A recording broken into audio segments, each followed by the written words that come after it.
Every law enforcement agency that arrived at this scene on May 24th of 2022, some 20 months ago, had a lack of urgency.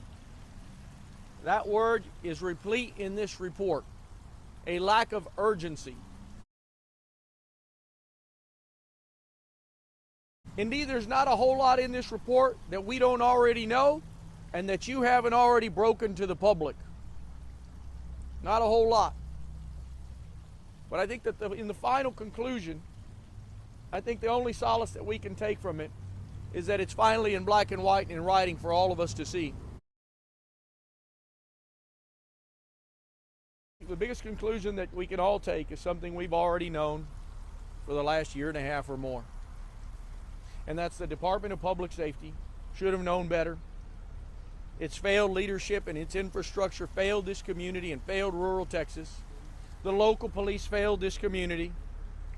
And more importantly, as the Justice Department tells us, in that document that is sealed by them, it tells us that there was a complete and utter lack of urgency when it came to taking care of these children.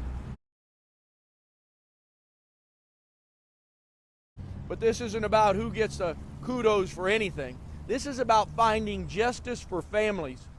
And heretofore, they haven't gotten any.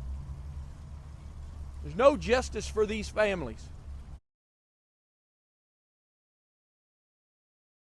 We need to change the policies in this country on gun violence and access to guns. Because nowhere should an 18-year-old be able to access an AR-15, go in and buy hundreds of rounds of ammunition on the next day, and on the third day pick up his AR-15 that he bought on the internet at the same small gun shop in the same small town, and nobody even thought that that was a significant event.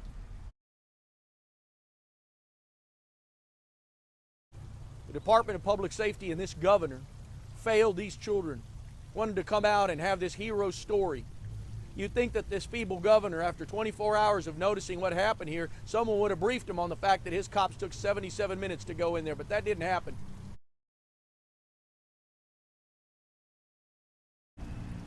Where more than one, more than two, and more than 5 cops uttered about that gun. These cops were afraid of that gun. They don't have the decency and the fortitude to go into that building in Dawson or into the halls of Washington as law enforcement and say, do something about this gun, because it's a killer. It's a killer of kids.